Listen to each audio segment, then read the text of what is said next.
You are listening to the North Carolina Food and Beverage Podcast. Thank you for downloading and subscribing. Coming to you virtually live from high atop the historic Raleigh building in beautiful downtown Raleigh.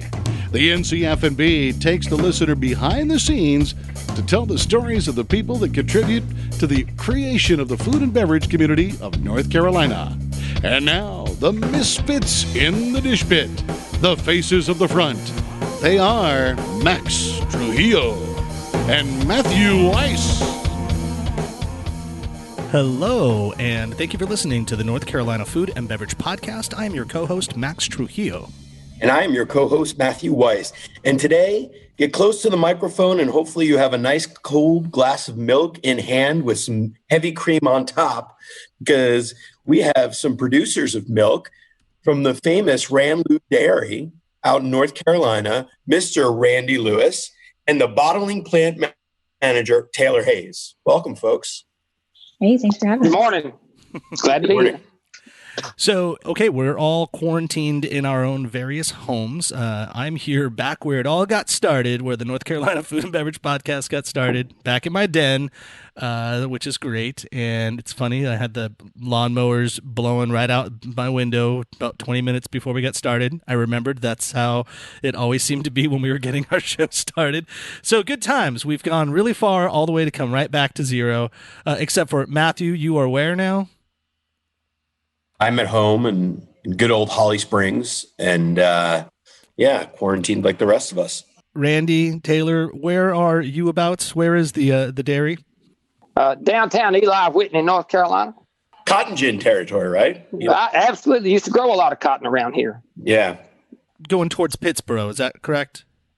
Yes, it's on Highway 87, halfway in between Graham and Pittsboro. Little crossroads community there where the infamous Greensboro Chapel Hill Road crosses Highway 87. That is Eli Whitney. Nice. Cool. So, Max, let's set this up. As you said, we are in the throes of the COVID-19 going on. But, Randy, you are a dairy farmer who a long time ago now, decided to bottle your own milk and not be a farmer that just sells it off. And we're going to get into more of that later, but for now, can you tell us immediately how this virus and everybody being on quarantine is affecting your direct business? Well, it's had a very interesting turn. About half of our business goes into wholesale through Cheney and Cisco for restaurants. So with all the restaurants shut down, I mean, in a week's time, half of our income has just dried up. And we were extremely worried about how we're going to make up for that. The odd thing about it is, though, that the retail side of things, which previous to now we haven't done that much, it has exploded. And exploded is the only word that I can use. We've carried our normal order to Whole Foods on Friday, and they called us back Saturday and said it was gone. And that's usually enough for a week, has sold out in 24 hours. And everybody is literally screaming for milk. Yeah. So that side of it has been right now is the savior of all things right now. Is that we do have a strong demand for our milk on the retail side, which I wasn't looking for. That's a good problem to have right now. Yeah. I was in the grocery store just 2 days ago, my local grocery store. It was not a Whole Foods, and they literally had no whole milk. We delivered to the same store 3 times on Saturday to keep them. Yeah, wow. Yeah, that's amazing. It's been absolutely insane. So we're gearing up to try to meet the demand because that's one thing people need, and from a selfish standpoint, hopefully some people who haven't tried our milk will try it and maybe want to stay with it. It's going to get, even more critical, I guess you might say, is, as the transportation system breaks down, or just say they start quarantining state by state that you can't ship across state lines. There's no interstate trucking. Then a lot of the milk that we have in North Carolina comes from out of state. There's so few dairies left anymore. We don't supply all the milk that we produce anymore. Not all the time, anyway. If milk can't come in from out of state, then milk and other products, whatever they are going to have to be sourced locally. And if if there's nobody left to source it, people are going to get hungry. So obviously someone like yourself, I mean, local has never been more relevant and prevalent than it is today. So with that, I assume people are probably concerned. Have there been any updates or requests for changes to your process because of the virus? Meaning, are you having to take extra steps on the sanitation side at this point? Not really. We're pretty clean anyway. We're gonna, like as far as milk jugs go, they come sealed in a bag, and so as long as that seal's intact, everything should be fine. As long as they didn't pick up something at the plant that they were made at. Yeah. We have to wear hair nets and beard nets. We're clean anyway. For what's inside the plant, we're clean anyway. Right. And are all your workers able to get to work, and all your farmers able to be there, or have you had to cut down staff at this time, or have you had to up staff at this time? Well, no, we haven't done any. Everything's the same. The gentleman that actually milks the cows for us lives next door, so he walks to work. And Taylor lives a quarter of a mile down the road, and so it's not any trouble for her to get here. And Mary, our part-time girl, lives in Saxon Hall, and she's able to get here. But we all sort of made a deal a couple of weeks ago that we were going to self-quarantine as much as we can, and they agreed to, Taylor and Mary, and very graciously agreed to help, to make sure that we could all get to work, that they would, voluntarily cut their lives back to help me. And then I'm the one that goes out. I go shopping, and I go because somebody's got to deliver to the stores. So I'm trying to be the one who does that. And hopefully that'll keep everybody else safe as they can be. And, the girls have been very gracious about being willing to do whatever it takes to make sure that we can, produce our product through this crisis. There's definitely some wiping handles and Lysoling that we weren't doing before, just to keep the truck clean, keep the crates separate and clean and all that jazz. So just a little bit of clean. Taylor, your social life is diminished. So are you not barn dancing as much as you were once doing earlier? That was actually the last social thing Randy and I did. He had to call a square dance out in Cedar Grove. So that was our last thing before we went full isolation. A square dance seems like the exact opposite thing we should be doing right now. Yeah, and the swing your partner 10 feet away. Don't look at them ever again. It was mostly older people too. So that was a little shocking to see how many people were getting out. I'm bringing that up, though, because for those that may not know this, and kind of let's get deeper into the story of Randy Lewis, Ranlew Dairy and all, but we'll start off a little light. Randy, you were the subject of a documentary that came out a few years ago that kind of swept the nation and a lot of film festivals. It went all over the country. The Last Barn Dance.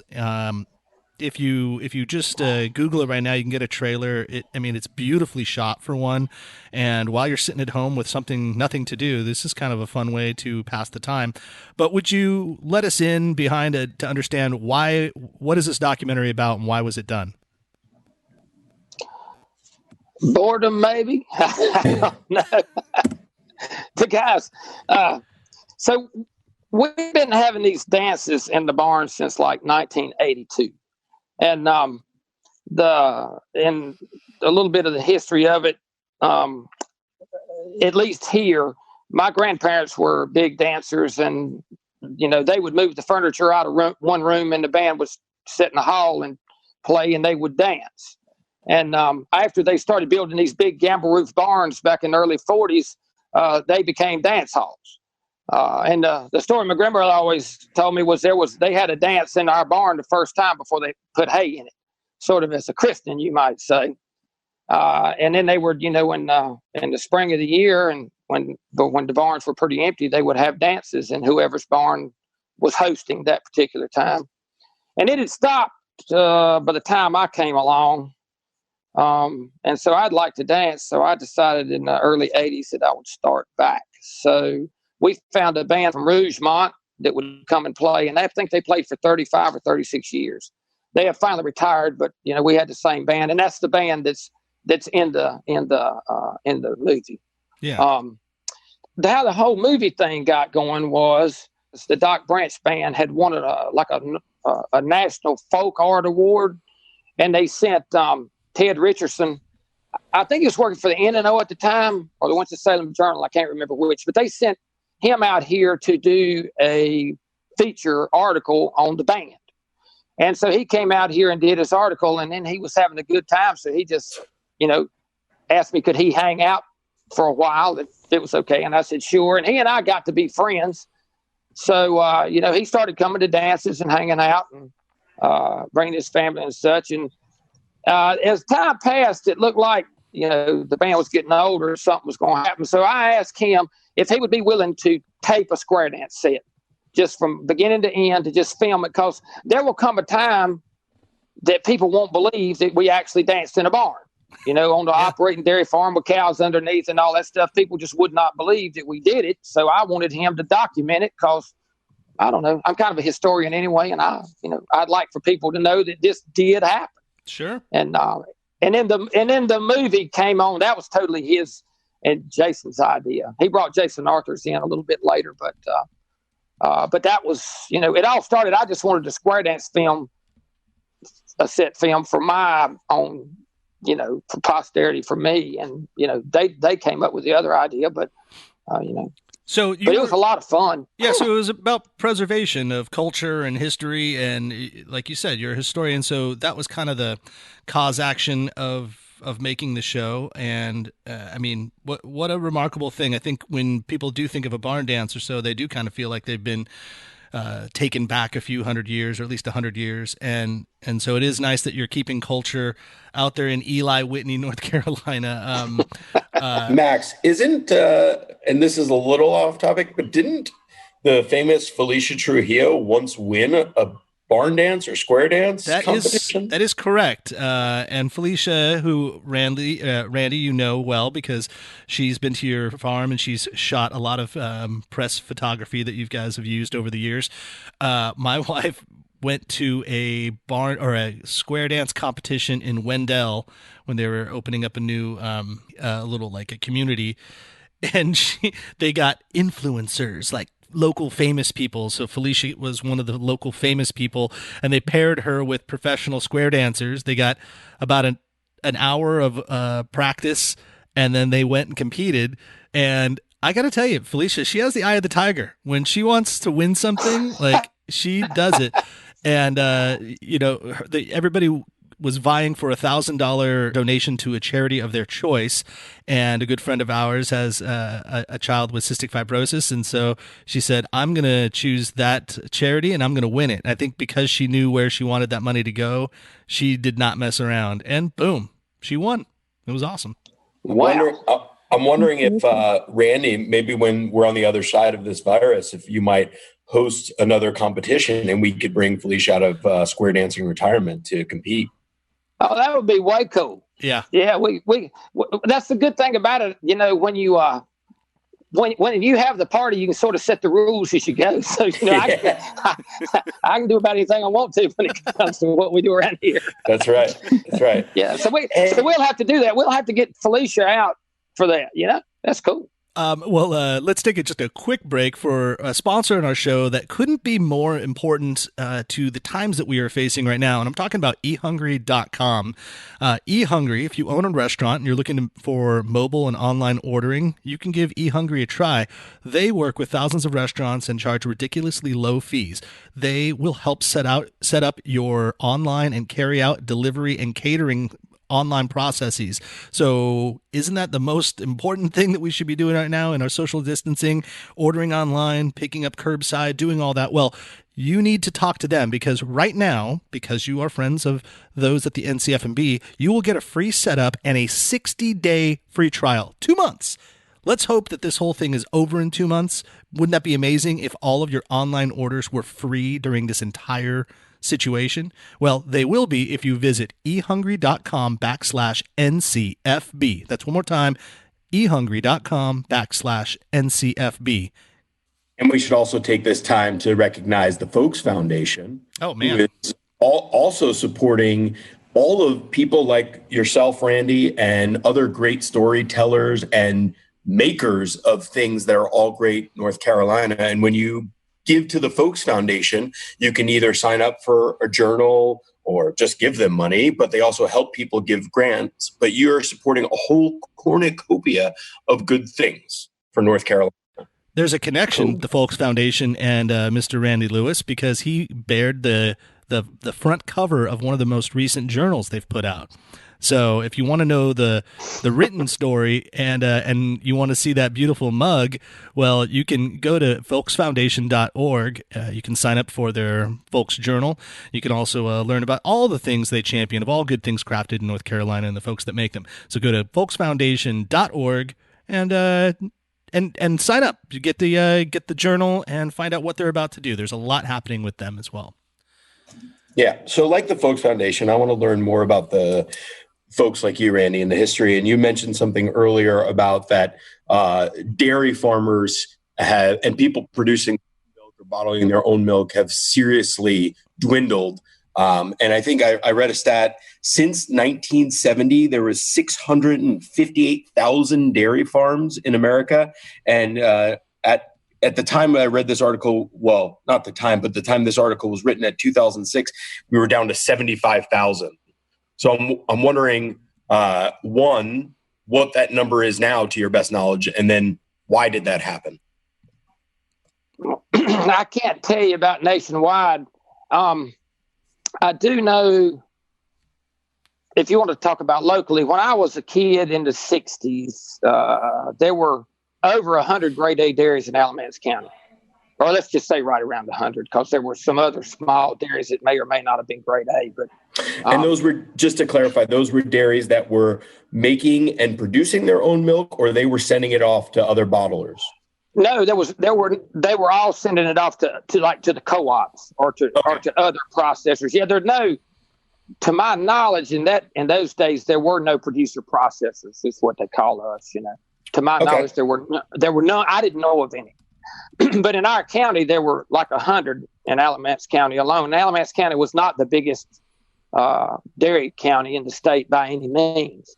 But now there's let's see, 1, 2, 3. I think there's 4 grade A dairies left in the county now, and actually, I think there's 5 because somebody else just came online. But 3 of the 5 grade A producers in Alamance County do not sell to a co-op at all. They're either bottling their milk or producing milk for somebody making cheese or whatever. But there are 3 of the 5 are not selling to the co-ops. There are only 2 left in the county that are selling to the co-ops. And one of them, unless something changes, one of them will be out in a relatively short time, in a year or 2, maybe, because of they're just aging out. Mm-hmm. They're just going to age out, and so I wonder if a lot of that, Matt, has to do with. Do you think some of these smaller dairy farms were being subsidized or being purchased by the larger farms, so they're still doing their product, they're still making milk, but they're just making it for like the larger companies? No, I just the most of the small farms around here, the cows might have went somewhere else, but due to the pricing system, it was get big or get out. And so everybody just you had to overproduce, and that was what the co-ops wanted. Production, and it was increasing cows and increasing production per cow. So as that went on to where we got, and since 1982 or 3, we had a milk commission up until that time that regulated the price of milk. And it was done away with in the early 80s, and we went on a federal milk order. And that's been the roller coaster we've been on since then. And that's really been the demise of the dairy industry. It's just prices are so bad for so long, you just can't survive it. So I think a couple of things there, and what Max was saying, and sort of like you read about somebody like a Fair Oaks farm, they can milk 500 cows in an hour. And I guess from what I was reading, is it true that something have to do with the Chicago Mercantile Exchange, where a 40-pound block of cheddar dictated the price of milk? I think so. I think North Carolina's always been a fluid milk state, but up north where they produce a lot, where there's a lot more dairies and a lot more production, a lot of that went into cheese production. And for a long time now, maybe since we got on the federal order, our price used to be driven off a fluid market, which, when you're in a milk deficit state, your fluid market is good. But when we went to that thing about the cheese thing, it did change a lot. And I'm not sure, I tell you what, since we went to a federal order, I don't think anybody understands how your milk gets priced anymore. It's definitely not the same. And I think it takes a Philadelphia lawyer and a committee of people to figure out the pricing system in the federal order. None of us understand it. We just more or less take what we get paid. Taylor, you had a comment? Yeah. Randy, correct me if I'm wrong. One of the statements you'd made to me that I thought was really impactful, you said that when we were getting out of the co-op a few years ago, they were still paying you about per gallon what they were paying your grandmother in the 80s. So even with all that inflation, yeah. My grandmother sold out in 1972, and milk was about, I think it was about $8 a hundred back then, $8 or $9 a hundred. And when we went out, when we got out of the co-op, I think it was about $12, maybe a little over that, but not much. It was less than 14. So between 1972, the price of milk had gone up half, and a 100 horsepower tractor cost $10,000 or $12,000 in 1972, and it's probably $100,000 now. Wow. So the industry hasn't kept up with inflation. It hadn't even kept up with inflation. You just had to produce and produce and produce and produce and make up in volume for what that was the only way you could increase your cash flow, was just volume, because the price of milk is so low. So for your particular business, when you, because I know Whole Foods is one of your accounts that you sell for Whole Foods, right?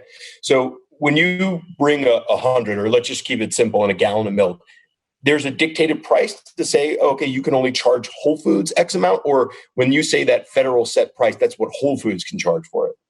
Neither one. That's to buy raw milk. That's okay.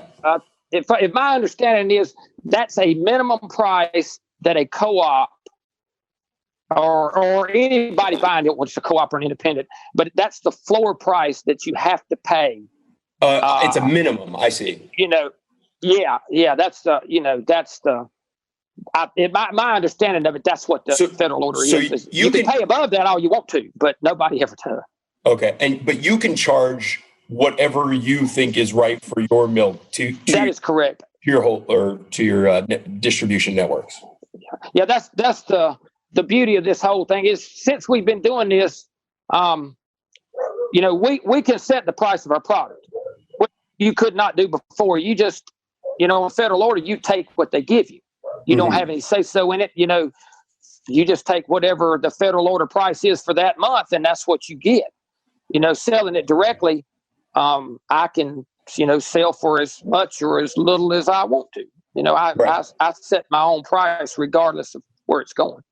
So for people who are listening and maybe they don't understand, meaning before you just sold your raw milk or your milk products to the co-op, and then they would dictate the pricing. But now, since you're bottling your own milk and you're producing it and selling it, you get to dictate whatever you want. Yeah, that's correct. So in other words, if you're looking at it sort of from the backside, when I was selling to the co-op, if the co-op paid me $1.25 a gallon, and then by the time it got to the store, they sold it for $3 a gallon or $4 a gallon or whatever was bringing, they got all of the money in between that. Yeah. And see, and even the hauling, they take the hauling out of our checks. We pay to get our milk hauled to the co-op. Co-op doesn't pay for what we do. So they've got, they get our milk delivered to them essentially free of charge. And then they do what they want to with it. And as you know yourself, about the most I ever remember getting paid one time was just a little bit over $2 a gallon from the co-op. But it was usually, if we got $1.50 on a gallon basis, that was good. And so if you've been buying milk for a while, milk only ever gets so cheap. And, so there's a lot of room in there for what the milk companies do. They do make money. I know everybody's in business to make money, but they make money. Max, this really reminds me about wine growers and a very kin, I think, to grape farmers. And grape farmers at some point decided, well, we're going to stop selling our wine or our grapes to other farmers or big wine houses and just start to distribute ourselves. And I'll take this time also to shamelessly plug the Triangle Wine Company, who represents winemakers and grape farmers to sell their wares.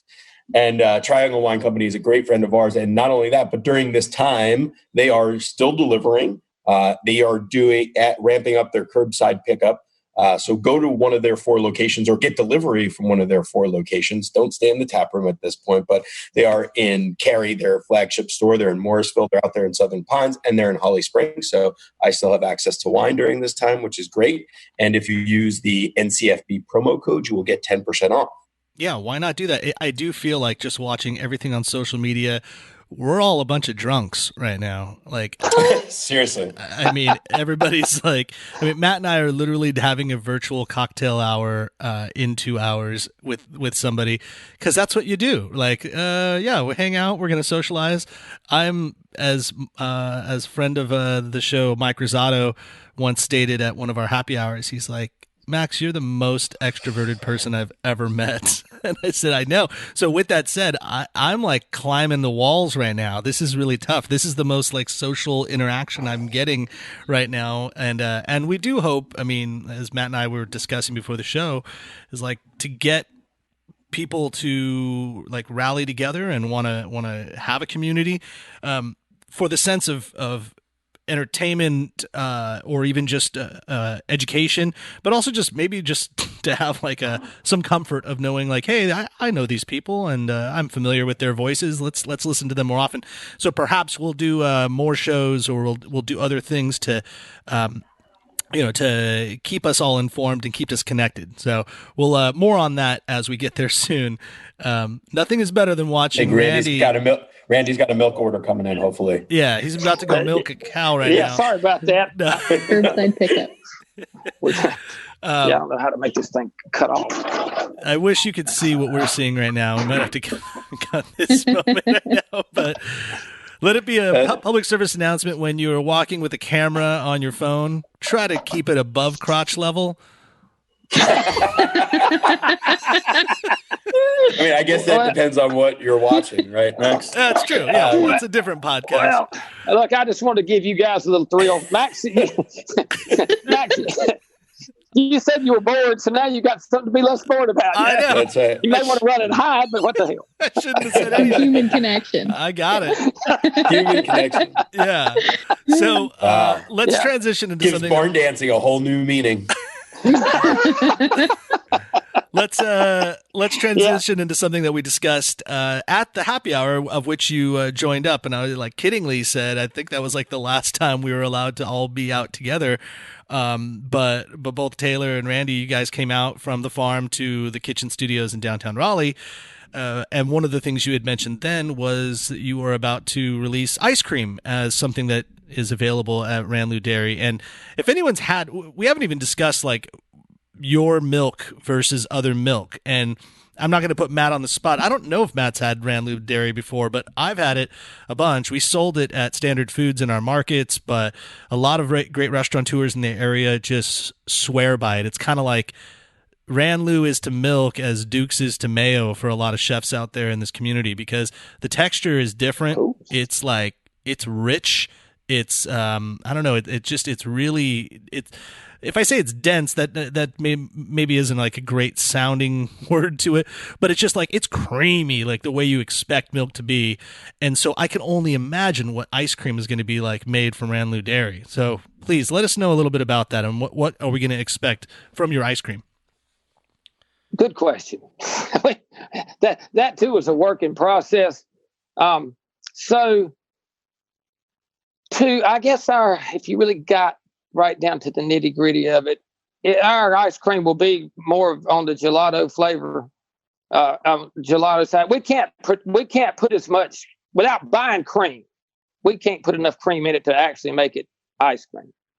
And so, we always run the idea about whether we need to use what we produce here or buy something to go in it. So, but for right now, we're just going to make homemade ice cream like you would make. Taylor is our ice cream making lady, and she makes great ice cream. But Taylor, you take it away. Well, for example, on that fat content you were talking about, the best we could get on a regular basis is about 6% butter fat, which won't freeze properly and then unfreeze when you want to dig a spoon into a pint of ice cream. It isn't settling in right with that level of solids. So when, I know one of the other local dairies sells ice cream that's 11%, and another one sells at 17%.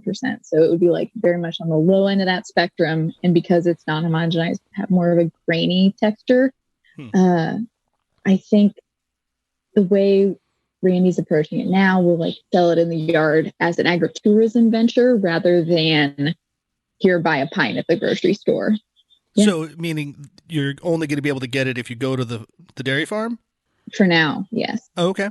Well, that makes it a good reason to come out there. We've had trouble with the freezing back process. It's I bought an ice cream making book, the Ice Cream Making Bible from 1927, to try to figure out.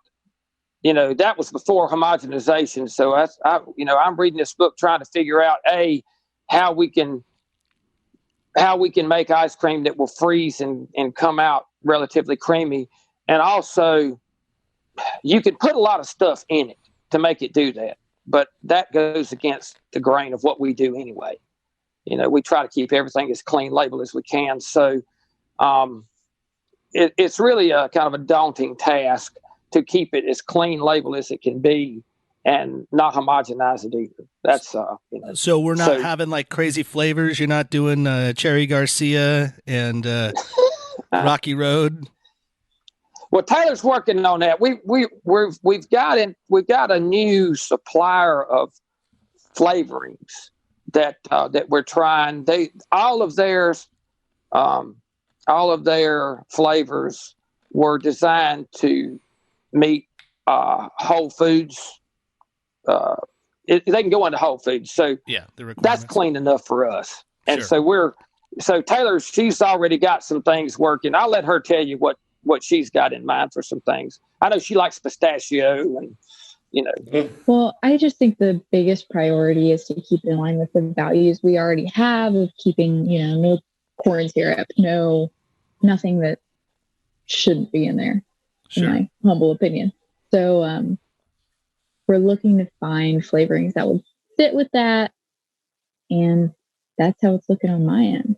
Does that mean if you were to do pistachio or something like that, or I don't know, is there do we grow pistachios in North Carolina? Would all your products that go into even flavoring have to be local, or maybe not? Ideally, I think they would be local. I think that isn't something we've really gotten worked out, but there are flavoring companies based in North Carolina, but I'm sure the product in the flavorings isn't local. So, I see. I have a question, just business wise, and in a little while, I'd like to get some more history of milk, but conversation wise, like as an industry and a company that at least impression wise from those living in the Triangle and outside all around North Carolina, you guys are a very successful business. Like Max said, chefs think of your milk, they hold it in the highest regard. So how do things in your business work? Like if you want to do a new product like ice cream, or if you take us back to the genesis of deciding on your own bottling, how do the things with you seem like a small company. So how do those things get talked about? Well, you can, or Randy, both of you can weigh in. Well, Taylor's been involved. We started bottling milk. The little bit of the backstory is that I had a niece that we were going to try to make yogurt, and that was how this whole thing started. Was that there wasn't any local yogurt at that time, and we thought, well, that'd be a great thing to get into. And then as we were starting this process, my niece was killed in an automobile accident, so that done away with that part of it, and that was Megan, and she was leading the charge to make a local yogurt. Yeah, she was the heir apparent, you might say. And so I just forgot about this bottling thing. But then some people, mainly at Raffy, to tell you the truth, they gave us a grant to start, and they knew I was interested in it. And I'll say that there were some people there, the way I consider it, smarter than me, and they believed in what we were trying to do. So they called me up and asked me, was it going to turn into grant? And I said, well, without her, I just wasn't thinking too much about it. They said, well, you ought to just give it a try. And so I really did sort of leave it up to the fates. I finished the grant, turned it in, and I figured if we get funded, we'll start. If we don't get funded, we quit. I mean, because it was to the end of that, we either had to do something different or quit. And so that's where it started. The guy down in South Carolina that gave me my buttermilk recipe, which I can only thank him for, because that might be the buttermilk that saved the farm, told me that he said the first year or two, you'll pull your hair out and wonder why you did it. And he said after 5 years, you'll wish you'd done it 5 years before you started. And he was right. He was right. If we'd have started 5 years before we did, things would be in a much different position than they are now. That sounds like a Sturgill Simpson lyric. Yeah. But we've got, right now we have a good crew. We have people that care about what we do. Everybody sort of shares the same vision. And as this whole ice cream thing, everybody works on it. Taylor's is responsible for any of that is anything, because she has a good eye for that, and she has a good taste and a good eye for flavor.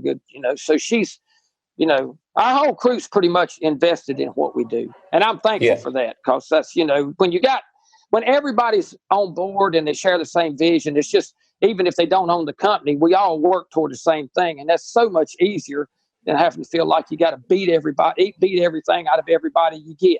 I know I'm not beating anybody, but you understand the point. It's just, everybody's jumping in on board to help. Yeah, because it's and to wrap that story up with a nice bow, I believe that Megan's younger sister now came on board and is working at the farm. Is that right? Yes, that's true. Yeah, Michaela works with me now, and so we're hoping. We're hoping that things will work out to where there'll be something for her here as well. Yeah. See, I love the story of that, because if you've ever listened to the podcast, or people that do, I'm always in search of the genesis and the aha moments of things, or why things happen behind the scenes. And you guys have a very clear vision, right? It's dictated by survival of the dairy farm, and you're a small family-owned business, and you got to keep ways of going. And so that dictates every decision, I think, and every inspiration. I mean, without a doubt, it's all about survival. We lost so much money for so long. The milk plant made money the first day it opened. There was no question about that.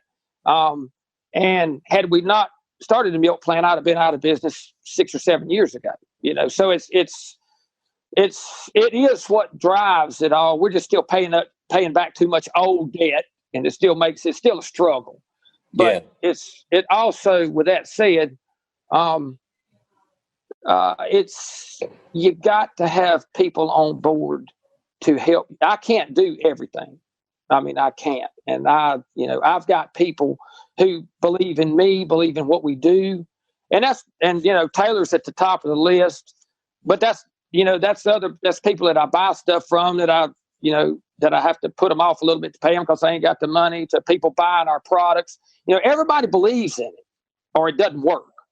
And I think that's a lot of the local story anyway. I mean, mine as much as anybody's, but I think that's the local story is, everybody's got to believe in it. And, and I'm lucky I've got help. I'm lucky I've got very loyal customers. I'm fortunate in that respect. We just got to, keep plugging along and hope we outlive it, help that we, can get everything going the way it's supposed to. Most definitely. I know we're getting close to the end of the show, but I wanted to get a little nerdy in some of this, what you're doing.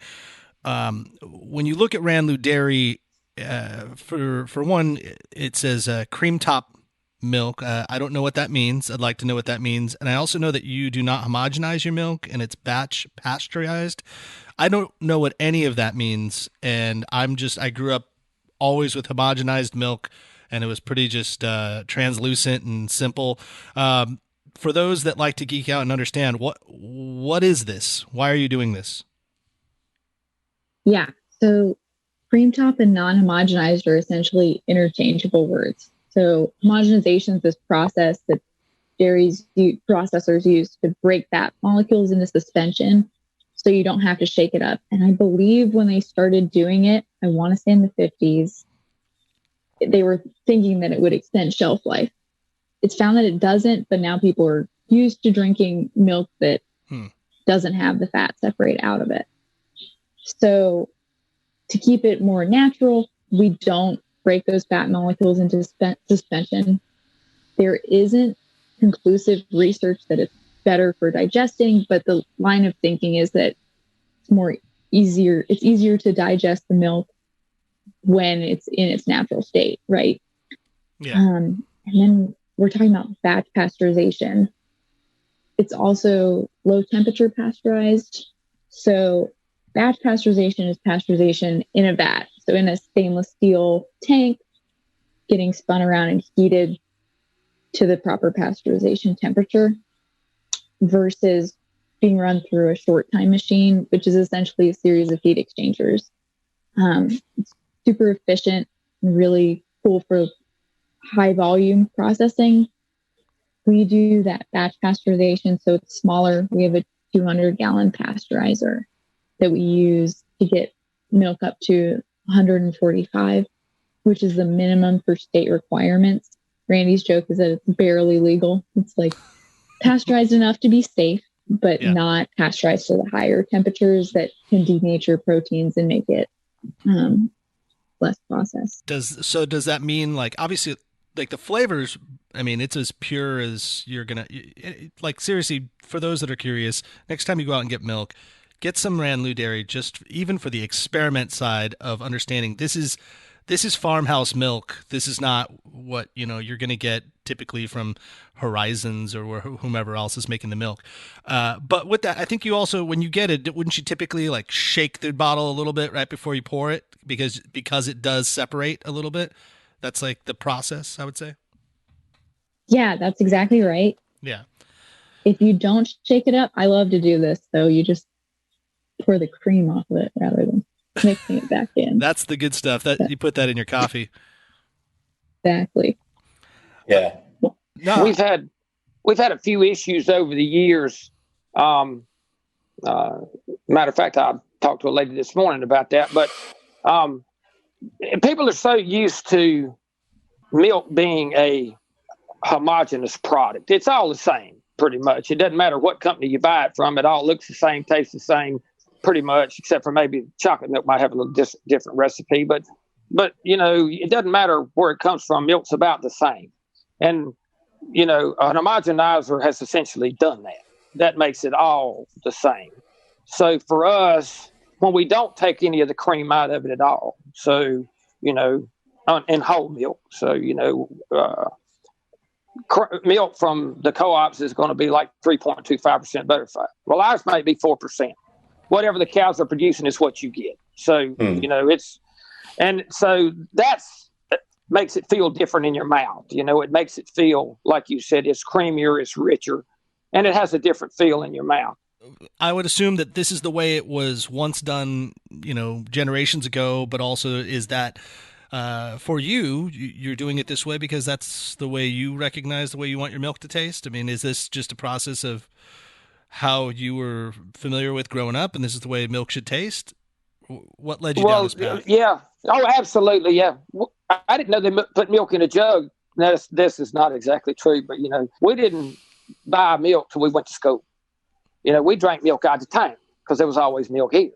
Yeah. So, so the first thing we do, we'd have a jug of milk, and the first thing you done when you reached in the refrigerator to get the jug of milk out, you just started shaking it when you were pulling it out the refrigerator. And that's just as natural to me as drinking milk. But for the average person, it's not. So this lady that called me up, I thought you have to shake it every time. Some people think you just shake it once and it's done. It just stays shook up, but it's not that way. It's you have to shake it up every time. If you want to know what milk is supposed to taste like, that's what we do. That's as close as anything. Yeah. If you're going to get to raw milk, our milk's as close to raw milk as you're going to get. Now, what about sorry, Matt, I was just going to say, Matt and I both have traveled to Europe pretty often. And when you're in Europe, you notice that milk is not refrigerated. It's just sitting out there, on a counter, and which seems so weird to me. And I'm like, whoa, what the heck? But I guess also a cow's udders aren't refrigerated too. So is that because it didn't go through the pasteurization process? And how can milk just sit out? Well, it sits out. I mean, the bacteria, there's going to be a certain amount of bacteria in it anyway. I mean, it comes out of the cow that way. There's something in it. Refrigeration keeps it healthy, keeps, the shelf life, really. I mean, milk will last for a little while just sitting out, till the bacteria catch up with it. They just grow a lot faster at room temperature than they do at, 35 degrees. So, that's... Yeah, so you have to consume it faster. You do. That's exactly right. And I'm sure, I would think in Europe, if the milk gets a little gamey and they just make butter out of it after that. Well, there you go. That's a pro tip. Hey, Max, that's a huge thing. And from what I understand is that the milk industry, I mean, we haven't talked about this, but in living memory, and certainly in my parents' day, and Max, your mom's day, milk was delivered almost on a daily basis. And from what I understand, the reason that changed was specifically because of refrigeration. And from back then, maybe you had an ice box or something, but you certainly didn't have a large refrigerator for things in your home that is now available to pretty much every home in America, or every apartment or wherever you live, you have a refrigerator. And so milk can last for a couple of weeks. And so, yeah, I can't imagine how that changed everything back then, and probably made it more available for big dairies and big farms to come in and overtake the small farmer. Yeah, that makes sense. Yeah, that's absolutely what's happened. I mean, that's, if you had to produce it, fresh every day, you couldn't. There'd be no backlog of milk. Yeah, you could only essentially produce what's going to be drank every day. Or consumed every day, one way or the other. You wouldn't have, a backlog, and you wouldn't be able to buy milk from Texas or whatever, and have it here in 24 hours and put in a jug. Yeah, Max. One more thing before we get out of here that I want to touch on and just get your opinion on it. Also, I think we're down since the 70s. Overall milk consumption in this country is down around 40%. And a lot of that is because of the arrival or the knowledge now of, I guess, lactose intolerance, and then also the oncoming of soy milk, almond milk, or other milk products. And I just want to see where you guys stand on that. Obviously, you're developing the ice cream or the gelato, but has there been talks about that and how you progress your business in this world? Well, actually, I think whoever in the dairy lobby let people start calling the juice from a from a coconut, or a soybean milk. That's, we can't call you can't call a byproduct of making buttermilk. You have to call it something like a cultured butter byproduct drink, because it doesn't meet FDA standards. So I can't imagine how the juice out of a soybean could be called milk when you could call what is truly buttermilk. That I don't get. Right. But I just think that for me, the natural way is the best way to do it. And, I don't want to, I'm trying not to bash anybody or anything people want to do. But for me, we're going to make the most natural, least processed product that we can make, and hope that that's enough for, I hope that's going to will carry us, into the future. And, and hopefully people will understand that that's what I believe is what I believe in. Right. Is that, less is better. Now we have all these different options. I mean, but also know that my own personal opinion on the alternative milk sources is if you're doing it for your diet, that's great. But if you're doing it for the environment, think twice too, because also making almond milk might use more resources than anything out there available. Just ask any Californian how much water goes into making an almond and how affecting that is with our own natural resources. So if you're looking to put something else in your coffee, just do as Matt Kelly does. Throw some proof alcohol ice cream in it instead. Or we kidding. He's going to be so mad at us. I know. I say it every time. But as we get out of here, I do want to say we're going to have to mail it to you or get it to you the next time we see you. But Proof Alcohol Ice Cream is a sponsor of our show, and all of our guests go home with a little bit of it. Somehow we will figure that out to send frozen ice cream in the mail or something. But until that time, think differently about your dessert. You can put alcohol inside of your milk. I mean, how about that? Maybe we should get the Ranlew folks together with the Proof Alcohol folks and do a little collaboration. And Matt and I can maybe make that recipe. We'll work with some delicious distillers. I know Oak City Amaretto would be a great one to throw in there. Oh, just thinking about that right now. So a lot's going to happen. I like it. Proof Alcohol Ice Cream is actually coming up to North Carolina, hopefully, if we're allowed to be together again in a month. And we're going to do a public tasting. We might even do it at the kitchen. So more information about that. And I do want to give them a good shout out to know that they themselves are also in all of the Lowe's and Harris Teeters in the area. So now if you're wondering, where can I get Proof Alcohol Ice Cream? Well, go to your local place. You should either see their iconically branded freezer. It's a red wrapped freezer out stationary on its own, or it will be in the frozen section of your grocery store. But get Proof Alcohol Ice Cream and kill two birds with one stone, if you will, especially while we're all subjected into our own homes. But Matt, you got anything else for Taylor and Ram before we leave? Yeah, well, first of all, thank you guys for what you do and sticking to your guns and coming up with wonderful milk to help feed our families and our babies. And I'll just say to everybody out there, this is the epitome of why you buy local and why it's so important. And it's ironic that in a global pandemic, this movement towards buying local has now been more relevant than ever. So thank you again. And I will also say, I spoke to a friend this morning before we get out of here. For those of you that are in the hospitality business and you haven't yet registered for your unemployment benefits, do it. There's no reason not to. It's really simple. So you should be getting money during this time. Other than that, get yourself some Ranlew Dairy. You will eat and drink very merrily.